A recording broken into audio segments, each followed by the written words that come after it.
Similarly, like the people of Palestine, the people of Jammu and Kashmir too have struggled for a century for their freedom and right to self-determination.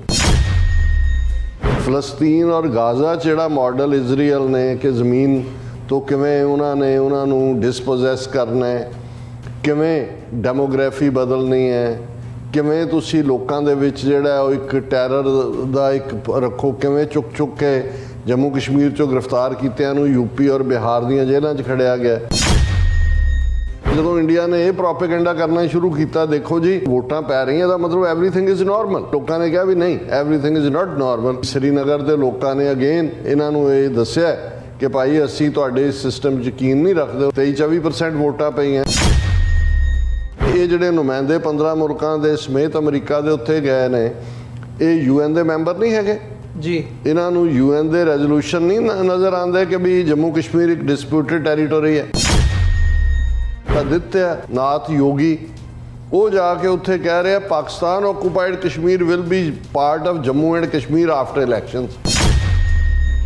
Let me state in no uncertain terms that Pakistan will respond most decisively to any Indian aggression.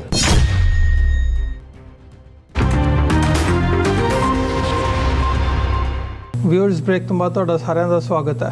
ਗੱਲਬਾਤ ਨੂੰ ਅੱਗੇ ਤੋਰਦੇ ਹਾਂ ਜੀ। Doctor ਸਾਹਿਬ, ਹੁਣ ਅਸੀਂ ਗੱਲ ਕਰੀਏ United nations ਦੀ general assembly ਦੇ ਇਜਲਾਸ ਦੀ, ਜਿਹੜਾ ਕਿ ਚੱਲ ਰਿਹਾ ਹੈ ਇਸ ਵਕਤ। ਤੇ ਹਰ ਰੋਜ਼ ਜਿਵੇਂ ਸੀਰੀਅਲ ਵਾਈਜ਼ ਹੁੰਦਾ, ਵੱਖੋ ਵੱਖ ਮੁਲਕਾਂ ਦੇ ਜਿਹੜੇ ਹੈਡ ਆਫ ਸਟੇਟਸ ਹੈਗੇ ਆ ਉਹ ਐਡਰੈਸ ਕਰਦੇ ਆ ਜੀ। ਸੋ ਅੱਜ ਮਤਲਬ ਪਾਕਿਸਤਾਨ ਦੇ ਜਿਹੜੇ ਪ੍ਰਧਾਨ ਮੰਤਰੀ ਨੇ ਸ਼ਰੀਫ ਸਾਹਿਬ, ਉਹਨਾਂ ਨੇ ਐਡਰੈਸ ਕੀਤਾ ਹੈ ਯੂਨਾਈਟਿਡ ਨੇਸ਼ਨਸ ਦੇ ਵਿੱਚ। ਤੇ ਉਹਨਾਂ ਨੇ ਐਡਰੈਸ ਕਰਦਿਆਂ ਜਿਹੜਾ ਕਸ਼ਮੀਰ ਦਾ ਮੁੱਦਾ ਆ ਉਹ ਚੁੱਕਿਆ ਆ ਵੀ ਕਸ਼ਮੀਰ ਦੇ ਵਿੱਚ ਜਿੱਥੇ ਯੂਨਾਈਟਿਡ ਨੇਸ਼ਨਸ ਦੇ ਆਪਣੇ ਰੈਜ਼ੋਲੂਸ਼ਨਸ ਨੇ ਕਿ ਉੱਥੇ ਪਲੈਬਸਾਈਟ ਕਰਾਇਆ ਜਾਵੇ, ਸੋ ਇਸ ਨੂੰ ਕਿਸੇ ਦਿਨ ਪੱਤਣ ਲਾਇਆ ਜਾਵੇ। ਉਹਦੀ ਜਿਹੜੀ ਕੀ ਕਹਿੰਦੇ ਹੁੰਦੇ ਆ, ਭਾਰਤ ਵੱਲੋਂ ਪਿਛਲੇ ਸਮੇਂ ਦੇ ਵਿੱਚ 2019 ਦੇ ਵਿੱਚ ਜਦੋਂ ਆਰਟੀਕਲ 370 ਹਟਾ ਕੇ 35A ਖਤਮ ਕਰਕੇ ਉਹਨੂੰ ਵੀ ਰੀਸਟੋਰ ਕਰਨ ਦੀ ਗੱਲ ਕੀਤੀ ਹੈ। ਤੇ ਉਹਦਾ ਪੈਰਲਲ ਉਹਨਾਂ ਨੇ ਡਰਾ ਕੀਤਾ ਆ ਗਜ਼ਾ ਦੇ ਵਿੱਚ ਜੋ ਫਲਸਤੀਨੀਆਂ ਦੇ ਨਾਲ ਹੋ ਰਿਹਾ ਹੈ, ਵੀ ਜੋ ਅੱਜ ਇਸ ਵਕਤ ਫਲਸਤੀਨ ਦੇ ਵਿੱਚ ਹੋ ਰਿਹਾ ਆ ਉਸ ਕਿਸਮ ਦੀ ਹੀ ਜਿਹੜੀ ਪਲਾਈਟ ਹੈ ਉਹ ਕਸ਼ਮੀਰੀਆਂ ਦੀ ਹੈ, ਕਸ਼ਮੀਰੀ ਮੁਸਲਮਾਨਾਂ ਦੀ ਹੈ। ਉਹ ਵੀ ਪਿਛਲੇ ਲੰਬੇ ਸਮੇਂ ਤੋਂ ਜਿਹੜਾ ਹੈ ਉਹ ਕਈ ਦਹਾਕਿਆਂ ਤੋਂ ਜਿਹੜੀ ਪਰਸੀਕਿਊਸ਼ਨ ਹੈ ਉਹ ਫੇਸ ਕਰ ਰਹੇ ਨੇ। ਹਾਲਾਂਕਿ ਹੁਣ ਉੱਥੇ ਜਦੋਂ ਅਸੀਂ ਕਸ਼ਮੀਰ ਦੀ ਗੱਲ ਕਰਦੇ ਹਾਂ, ਚੋਣਾਂ ਦਾ ਮਾਹੌਲ ਹੈ, ਇੱਕ ਵੱਖਰੀ ਕਿਸਮ ਦੀ ਡਿਬੇਟ ਤੇ ਲਾਈਨ ਉੱਥੇ ਚੱਲ ਰਹੀ ਹੈ। ਭਾਰਤ ਵੱਲੋਂ ਪ੍ਰੋਜੈਕਟ ਕੀਤਾ ਜਾ ਰਿਹਾ ਆ ਕਿਸ ਕਿਸਮ ਦਾ ਕਿ ਸਾਰਾ ਕੁਝ ਜਿਹੜਾ ਉਹ ਨਾਰਮੈਲਸੀ ਵੱਲ ਨੂੰ ਜਾ ਰਿਹਾ ਹੈ। ਚੋਣਾਂ ਹੋ ਰਹੀਆਂ ਨੇ, ਬਾਹਰਲੇ ਡਿਪਲੋਮੈਟਸ ਦਾ ਇੱਕ ਵਫਦ ਉੱਥੇ ਸੱਦਿਆ ਜਾਂਦਾ ਹੈ ਇਹ ਦਿਖਾਉਣ ਦੇ ਲਈ, ਉਹਨਾਂ ਨੂੰ ਦੱਸਣ ਦੇ ਲਈ ਕਿ ਭਾਈ ਸਾਰੀ ਜਿਹੜੀ ਚੋਣ ਪ੍ਰਕਿਰਿਆ ਹੈਗੀ ਹੈ ਉਹ ਚੰਗੇ ਤਰੀਕੇ ਦੇ ਨਾਲ ਚੱਲ ਰਹੀ ਹੈ ਤੇ ਲੋਕ ਵੀ ਪਾਰਟਿਸਿਪੇਟ ਕਰ ਰਹੇ ਨੇ ਉਹਦੇ ਵਿੱਚ।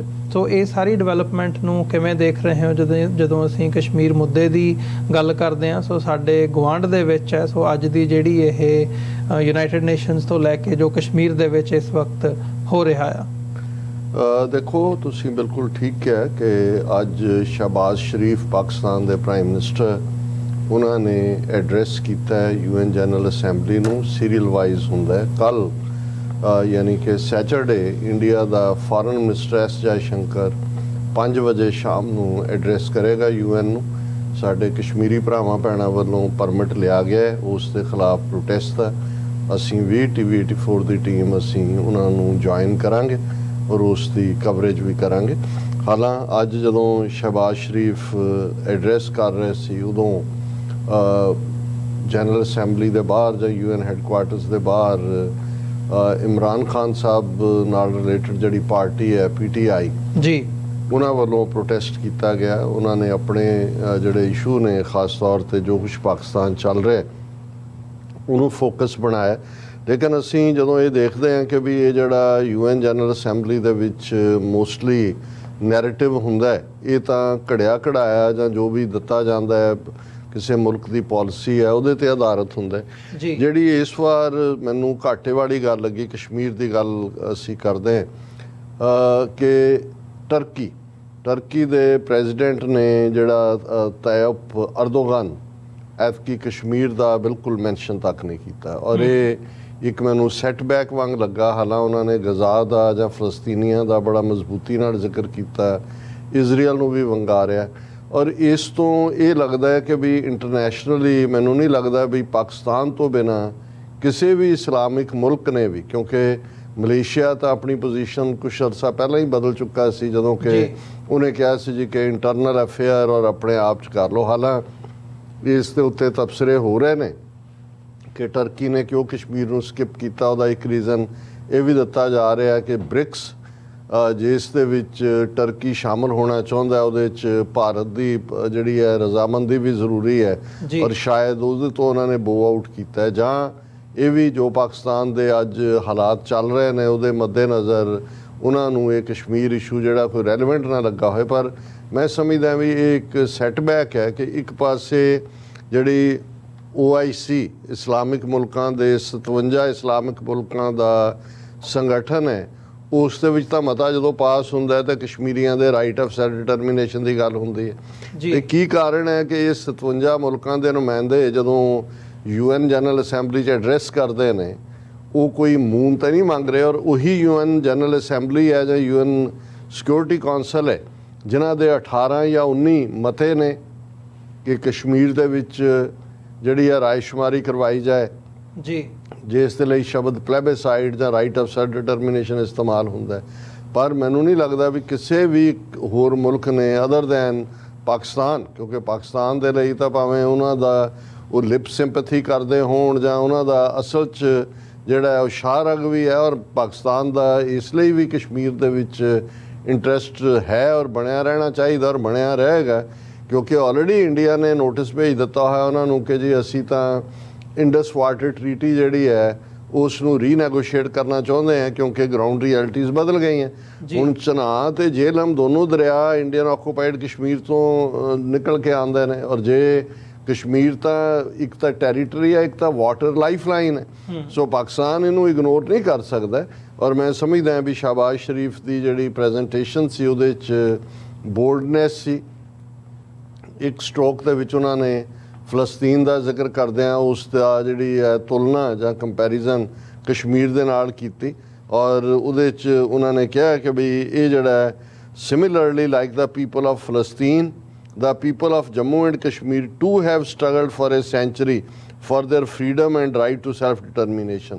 ਕਿਉਂਕਿ ਸੈਂਚਰੀ ਲਗਭਗ, ਕਿਉਂਕਿ 47-48 ਤੋਂ ਹੀ ਫਲਸਤੀਨੀਆਂ ਦਾ ਦੁਖਾਂਤ ਸ਼ੁਰੂ ਹੋ ਜਾਂਦਾ ਹੈ ਔਰ ਇਹੀ ਕਸ਼ਮੀਰੀਆਂ ਦਾ ਦੁਖਾਂਤ ਵੀ ਹੈ। ਔਰ ਇਸੇ ਤਰ੍ਹਾਂ ਉਹਨਾਂ ਨੇ ਜਿਹੜਾ ਸ਼ਾਹਬਾਜ਼ ਸ਼ਰੀਫ ਨੇ ਜੁਡੀਸ਼ੀਅਲ ਕਿਲਿੰਗਸ, ਪ੍ਰੋਲੋਂਗ ਕਰਫਿਊ ਔਰ ਡਰੈਕੋਨੀਅਨ ਮੇਸ਼ਰਸ, ਕਾਲੇ ਕਾਨੂੰਨ ਔਰ ਦੂਸਰਾ ਇਹਨਾਂ ਦਾ ਜ਼ਿਕਰ ਕੀਤਾ। ਔਰ ਇੱਕ ਗੱਲ ਜਿਹੜੀ ਬੀਤੇ ਦਿਨੀ ਇੱਕ ਪਾਕਿਸਤਾਨੀ ਸੋਚਵਾਨ ਜਿਹੜੇ ਨੇ ਆਈਡੀਆਲੋਗ, ਉਹਨਾਂ ਦੇ ਨਾਲ ਵੀ ਜਦੋਂ ਗੁਫ਼ਤਗੂ ਦਾ ਮੌਕਾ ਬਣਿਆ ਤੇ ਉਹਨਾਂ ਨੇ ਕਿਹਾ ਜਿਹੜਾ ਅਸੀਂ ਕਾਫੀ ਦੇਰ ਤੋਂ ਮਹਿਸੂਸ ਵੀ ਕਰਦੇ ਹਾਂ, ਮੈਂਸ਼ਨ ਵੀ ਕੀਤਾ ਕਿ ਇਸ ਵੇਲੇ ਜਿਹੜੀ ਕੋਆਪਰੇਸ਼ਨ ਮੋਸਾਦ ਔਰ ਇੰਡੀਅਨ ਰਾਹ ਦੀ ਹੈ ਮੋਦੀ ਦੇ ਥੱਲੇ, ਉਹਦੀਆਂ ਰੈਮੀਫਿਕੇਸ਼ਨਸ ਕੱਲੀਆਂ ਇੱਕ ਥਾਂ ਤੇ ਨਹੀਂ ਨੇ। ਹੁਣ ਪਿਛਲੇ ਦਿਨਾਂ 'ਚ ਅਸੀਂ ਦੇਖਿਆ ਕਿ ਜਿਹੜੇ ਲਬਨਾਨ ਦੇ ਵਿੱਚ ਪੇਜਰ ਬੰਬ ਚੱਲੇ, ਉਹਨਾਂ ਦੇ ਲਈ ਜਿਹੜਾ ਇੱਕ ਬੰਦਾ ਜਿਸ ਨੂੰ ਅੱਜ ਨਾਰਵੇ ਗਵਰਨਮੈਂਟ ਨੇ ਵੀ, ਔਰ ਉਸ ਨੂੰ ਬੇਸ਼ੱਕ ਉਹ ਹੋਜ਼ੇ ਕਰਕੇ ਉਹਦਾ ਨਾਮ ਵੱਜਦਾ, ਲੇਕਿਨ ਇੰਡੀਅਨ ਓਰੀਜਨ ਦਾ ਕਿ ਉਹਨੇ ਉਹ ਸਪਲਾਈ ਕੀਤੇ ਜਿਹੜੇ ਲਬਨਾਨ ਦੇ ਵਿੱਚ ਜਿਹੜਾ ਹਿਜ਼ਬੁੱਲਾ ਵਾਲਾ ਸਾਰਾ ਪਾਰਟ ਹੁੰਦਾ। ਹੁਣ ਇਸੇ ਕੰਟੈਕਸਟ ਦੇ ਵਿੱਚ ਅਸੀਂ ਦੇਖਦੇ ਹਾਂ ਕਿ ਅਜੇ ਪਿਛਲੇ ਸਾਲ 7 ਏਜੰਟ ਜਿਹੜੇ ਕਿ ਇੰਡੀਆ ਦੇ ਮੋਸਾਦ ਲਈ ਕੰਮ ਕਰਦੇ ਸੀ, ਉਹਨੂੰ ਕਿਵੇਂ ਮੋਦੀ ਛਡਵਾ ਕੇ ਲਗਿਆ, ਲੇਕਿਨ ਉਹ ਇੰਡਾਇਕਟ ਹੋਏ ਕਿ ਭਾਈ ਉਹ ਗਏ ਤਾਂ ਉਹਨਾਂ 'ਚ ਸਾਬਕਾ ਨੇਵਲ ਆਫੀਸਰ ਸੀ, ਉਹ ਇੰਪਲੋਇਮੈਂਟ ਦੇ ਲਈ ਬਟ ਕੰਮ ਮੋਸਾਦ ਲਈ ਕਰ ਰਹੇ ਸੀ। ਸੋ ਇਕੱਲਾ ਇਹੀ ਨਹੀਂ ਹੈ ਕਿ ਮੋਸਾਦ ਔਰ ਰਾਹ ਇਸ ਇੰਟਰਨੈਸ਼ਨਲ ਟੈਰਰਿਜ਼ਮ ਦੇ ਵਿੱਚ ਜੋ ਉਹਨਾਂ ਨੇ ਇਹ ਪੇਜਰ ਬੋਮਿੰਗ ਰਾਹੀਂ ਕੀਤਾ ਹੈ। ਈਵਨ ਇੱਕ ਡਿਪਲੋਮੈਟ ਅਮਰੀਕਨ ਹੈ ਜਿਹੜਾ ਐਕਸ ਐਂਬੈਸਡਰ, ਉਹਨੇ ਕਿਹਾ it's a clear case of terrorism. ਬਾਕੀ ਤਾਂ ਜੋ ਕਰ ਹੀ ਰਹੇ ਨੇ, ਲੇਕਿਨ ਇਹ ਔਰ ਇਹਦੇ 'ਚ ਵੀ ਇੰਡੀਅਨ ਦੀ ਇਨਵੋਲਵਮੈਂਟ ਹੈ ਕਿ ਸਪਲਾਇਰ ਕਰਨ ਵਾਲਾ ਉਹ ਹੈ। ਫਿਰ ਅਸੀਂ ਇਹ ਦੇਖ ਰਹੇ ਹਾਂ ਵੀ ਕਸ਼ਮੀਰ ਦੇ ਹਵਾਲੇ ਨਾਲ ਵੀ ਜੋ ਕੁਛ ਫਲਸਤੀਨ ਔਰ ਗਾਜ਼ਾ 'ਚ ਜਿਹੜਾ ਮਾਡਲ ਇਜ਼ਰਾਈਲ ਨੇ ਕਿ ਜ਼ਮੀਨ ਤੋਂ ਕਿਵੇਂ ਉਹਨਾਂ ਨੂੰ ਡਿਸਪੋਜ਼ੈਸ ਕਰਨਾ ਹੈ, ਕਿਵੇਂ ਡੈਮੋਗ੍ਰਾਫੀ ਬਦਲਣੀ ਹੈ, ਕਿਵੇਂ ਤੁਸੀਂ ਲੋਕਾਂ ਦੇ ਵਿੱਚ ਜਿਹੜਾ ਉਹ ਇੱਕ ਟੈਰਰ ਦਾ ਇੱਕ ਰੱਖੋ, ਕਿਵੇਂ ਚੁੱਕ ਕੇ ਜੰਮੂ ਕਸ਼ਮੀਰ 'ਚੋਂ ਗ੍ਰਿਫਤਾਰ ਕੀਤਿਆਂ ਨੂੰ ਯੂਪੀ ਔਰ ਬਿਹਾਰ ਦੀਆਂ ਜੇਲ੍ਹਾਂ 'ਚ ਖੜਿਆ ਗਿਆ। ਜੀ ਇਹ ਸਾਰਾ ਪਾਰਟ ਚੱਲ ਰਿਹਾ। ਹੁਣ ਇੱਕ ਪਾਸੇ ਜਦੋਂ UN ਜਨਰਲ ਅਸੈਂਬਲੀ 'ਚ ਕਸ਼ਮੀਰ ਦਾ ਜ਼ਿਕਰ ਹੋ ਰਿਹਾ, ਫਲਸਤੀਨ, ਗਜ਼ਾ ਔਰ ਹੁਣ ਲਬਨਾਨ ਬੇਰੋਕ ਟੋਕ ਇਜ਼ਰਾਈਲ ਵਾਰ ਕ੍ਰਾਈਮ ਕਮਿਟ ਕਰ ਰਿਹਾ, ਉਹਨੂੰ ਕੋਈ ਰੋਕਣ ਵਾਲਾ ਨਹੀਂ ਹੈ।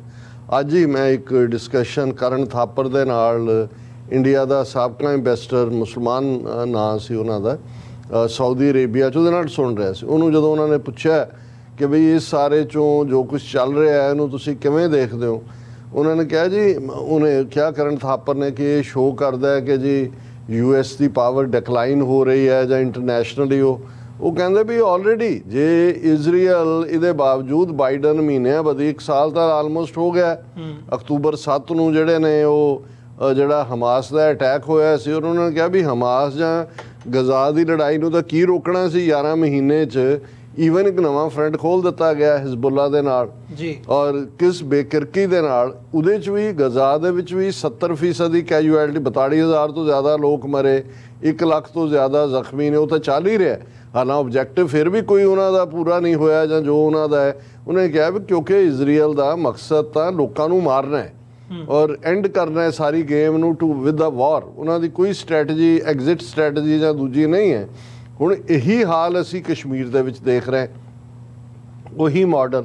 ਹੁਣ ਚੋਣਾਂ ਦਾ ਡਰਾਮਾ ਕੀਤਾ ਜਾ ਰਿਹਾ ਔਰ ਜਿਵੇਂ ਤੁਸੀਂ ਕਿਹਾ ਵੀ ਇਸ ਵੇਲੇ 15 ਮੁਲਕਾਂ ਦੇ ਡਿਪਲੋਮੈਟਸ ਜੰਮੂ ਕਸ਼ਮੀਰ 'ਚ ਬੈਠੇ ਹੋਏ ਨੇ ਜੀ। ਇਲੈਕਸ਼ਨ ਆ, ਪਰ ਇਲੈਕਸ਼ਨਾਂ ਤੋਂ ਪਹਿਲਾਂ ਤੁਸੀਂ ਦੇਖੋ 3 ਡਰਟੀ ਡੀਜ਼, ਰੀਡਿਸਟ੍ਰਿਕਟਿੰਗ, ਡੈਮੋਗ੍ਰਾਫਿਕ ਚੇਂਜ, ਔਰ ਉਹ ਸਾਰਾ ਕਿਵੇਂ ਉਹਨਾਂ ਨੇ ਜੀ ਅਸੀਂ ਗੁਜਰਾਂ ਨੂੰ ਰਿਜ਼ਰਵੇਸ਼ਨ ਦੇ ਰਹੇ ਹਾਂ, ਪਹਾੜੀਆਂ ਨੂੰ ਦੇ ਰਹੇ ਹਾਂ, ਇਹ ਬੱਕਰਵਾੜਾ ਨੂੰ ਦੇ ਰਹੇ ਹਾਂ, ਫਲਾਣਿਆਂ ਨੂੰ ਦੇ ਰਹੇ ਹਾਂ, ਇਹ ਜਿਹੜਾ ਪਾਕਿਸਤਾਨ ਆਕੂਪਾਈਡ ਕਸ਼ਮੀਰ ਹੈ ਉਹਨੂੰ ਦੇ ਰਹੇ।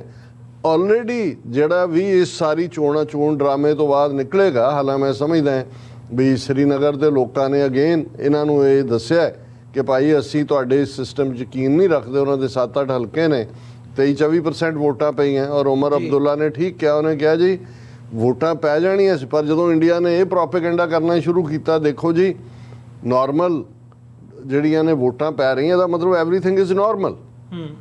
ਉਹਨੇ ਕਿਹਾ ਇਹ ਜ਼ਿੰਮੇਵਾਰ ਹੈ। ਲੋਕਾਂ ਨੇ ਕਿਹਾ ਵੀ ਨਹੀਂ, ਐਵਰੀਥਿੰਗ ਇਜ਼ ਨਾਟ ਨਾਰਮਲ। ਹੁਣ 15 ਮੁਲਕਾਂ ਦੇ ਜਿਹੜੇ ਨੁਮਾਇੰਦੇ ਉਹਨਾਂ ਨੇ ਉੱਥੇ ਸੱਦੇ ਨੇ, ਜਿਨ੍ਹਾਂ 'ਚ America, Mexico, Singapore, Spain, south Korea, ਔਰ ਇਹ ਸਾਰੇ ਜਿਹੜੇ ਨੇ ਉੱਥੇ ਜਾ ਕੇ ਦੇਖ ਰਹੇ ਨੇ ਜੀ ਵੋਟਾਂ ਪੈ ਰਹੀਆਂ ਨੇ ਕਿ ਨਹੀਂ। ਇਹਨਾਂ ਨੂੰ ਕੋਈ ਪੁੱਛੇ ਕਿ ਵੀ ਇਹ ਜਿਹੜੇ ਨੁਮਾਇੰਦੇ 15 ਮੁਲਕਾਂ ਦੇ ਸਮੇਤ ਅਮਰੀਕਾ ਦੇ ਉੱਥੇ ਗਏ ਨੇ, ਇਹ UN ਦੇ ਮੈਂਬਰ ਨਹੀਂ ਹੈਗੇ ਜੀ। ਇਹਨਾਂ ਨੂੰ UN ਦੇ ਰੈਜ਼ੋਲੂਸ਼ਨ ਨਹੀਂ ਨਜ਼ਰ ਆਉਂਦੇ ਕਿ ਵੀ ਜੰਮੂ ਕਸ਼ਮੀਰ ਇੱਕ ਡਿਸਪਿਊਟਡ ਟੈਰੀਟੋਰੀ ਹੈ। ਔਰ ਕੱਲਾ ਇਹੀ ਨਹੀਂ ਕਿ ਵੀ ਉੱਥੇ ਇੱਕ ਪਾਸੇ ਇਹ ਡਰਾਮੇਬਾਜ਼ੀ ਹੋ ਰਹੀ ਹੈ, ਦੂਸਰੇ ਪਾਸੇ ਆਦਿਤਿਆ ਨਾਥ ਯੋਗੀ ਉਹ ਜਾ ਕੇ ਉੱਥੇ ਕਹਿ ਰਿਹਾ Pakistan occupied Kashmir will be part of Jammu and Kashmir after elections ਜੀ। ਇਹਦਾ ਮਤਲਬ ਇਹ ਹੈ ਕਿ ਇਹ 15 ਮੁਲਕਾਂ ਦੇ ਨੁਮਾਇੰਦੇ ਇਸ ਗੱਲ ਨੂੰ ਐਂਡੋਰਸ ਕਰ ਰਹੇ ਨੇ ਉੱਥੇ ਬੈਠ ਕੇ ਕਿ ਅਲਟੀਮੇਟਲੀ ਇੰਡੀਆ ਜਿਹੜਾ ਆਜ਼ਾਦ ਕਸ਼ਮੀਰ ਦੇ ਉੱਤੇ ਵੀ ਕਬਜ਼ਾ ਕਰੇਗਾ। ਔਰ ਅੱਜ ਹੀ ਉਹਨੇ ਪ੍ਰਵੀਨ ਸਾਹਨੀ ਨੇ ਬੜਾ ਅੱਛਾ ਆਪਣਾ ਇੱਕ ਵੀਡੀਓ ਪੁੱਟ ਕੀਤਾ, ਜਿਹੜੀ ਖਾਸ ਤੌਰ ਤੇ ਐਸ ਜੈ ਸ਼ੰਕਰ ਨੇ ਏਸ਼ੀਆ ਸੁਸਾਇਟੀ ਦੇ ਵਿੱਚ ਕਿਹਾ ਸੀ ਕਿ ਜੀ ਅਸੀਂ 75% ਡਿਸਐਂਗੇਜਮੈਂਟ ਹੋ ਗਈ ਹੈ, ਚਾਈਨਾ ਨਾਲ ਸਾਡੇ ਹਾਲਾਤ ਨਾਰਮਲ ਹੋ ਸਕਦੇ ਨੇ ਜੇ ਪ੍ਰੀ 2020 ਪੋਜੀਸ਼ਨ ਤੇ ਚਾਈਨਾ ਚਲਾ ਜਾਏ।